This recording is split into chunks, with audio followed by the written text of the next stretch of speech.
여러분, 잠깐만요. 지금 이 영상을 클릭한 이유가 뭔지 생각해보세요. 썸네일이 마음에 들어서일까요? 제목이 궁금해서일까요? 아니면 그냥 손가락이 저절로 움직인 걸까요? 사실 여러분이 생각하는 것보다 훨씬 더 많은 선택들이 여러분의 의식적인 판단 없이 이루어집니다. 오늘 아침 커피를 고를 때, 친구를 처음 만났을 때의 첫인상, 심지어 지금 이 순간 영상을 보고 있는 이유까지도 말이죠. 만약 제가 여러분에게 당신의 뇌는 당신을 속이고 있다고 말한다면, 그리고 그 속임수가 하루에도 수십 번, 수백 번 일어나고 있다고 한다면 어떨까요? 오늘은 뇌과학자 데이비드 이글먼의 책 무의식은 어떻게 나를 설계하는가를 통해 우리가 얼마나 무의식의 지배를 받고 있는지, 그리고 이를 어떻게 활용할 수 있는지 알아보겠습니다. 여러분의 마음을 빙산으로 생각해보세요. 물 위로 드러난 작은 부분이 의식이라면 물 아래 숨겨진 거대한 부분이 바로 무의식입니다. 뇌과학적으로 설명하면 우리 뇌에는 두 가지 기억 시스템이 있습니다. 먼저 외연 기억은 우리가 의식적으로 기억하고 떠올릴 수 있는 것들이고, 암묵 기억은 우리가 기억한다는 사실조차 모르는 채로 우리의 행동에 영향을 미치는 것들입니다. 무의식적 처리는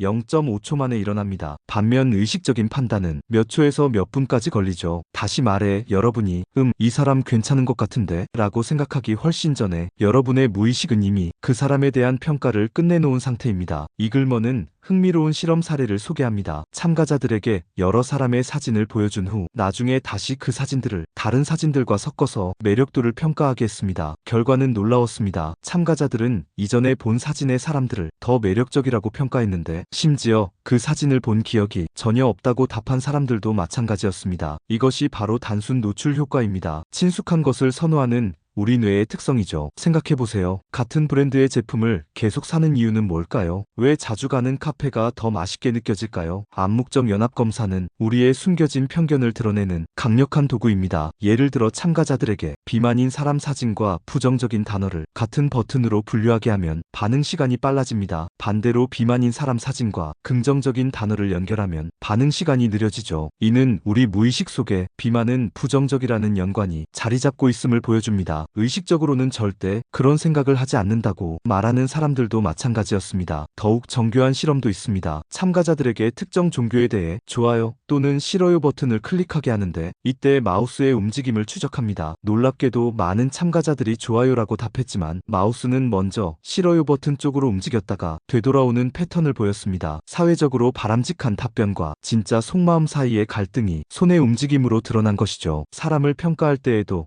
무의식이 대부분의 결정을 내립니다. 사람들은 첫 만남에서 7초 안에 상대방에 대한 인상을 결정한다고 합니다. 이 7초 동안 우리는 상대방의 외모, 목소리, 자세, 옷차림을 종합적으로 판단합니다. 키가 큰 사람을 더 유능하다고 평가하는 경향, 깊은 목소리를 더 신뢰할 만하다고 느끼는 현상, 정장을 입은 사람을 더 전문적이라고 보는 시각, 이 모든 것들이 무의식적 편견입니다. 완벽한 객관성은 불가능하지만 자각하는 것만으로도 큰 변화가 시작됩니다. 중요한 결정을 내리기 전에 잠시 멈춰서 스스로에게 물어보세요. 왜 이 선택을 하려고 하는가? 감정적인 이유는 무엇이고 논리적인 이유는 무엇인가? 다른 대안은 정말 고려해봤는가? 의도적으로 다양한 관점에 노출되는 것이 중요합니다. 평소 읽지 않던 장르의 책, 다른 성향의 사람들과의 대화, 반대 의견에 대한 진지한 고려, 이런 노력들이 편견의 벽을 허물어줍니다. 첫인상에만 의존하지 마세요. 첫인상이 좋지 않았던 사람이 나중에 가장 좋은 친구가 되었다는 경험, 여러분도 있지 않나요? 중요한 결정은 조용하고 방해받지 않는 환경에서 내리세요. 시간적 여유를 두고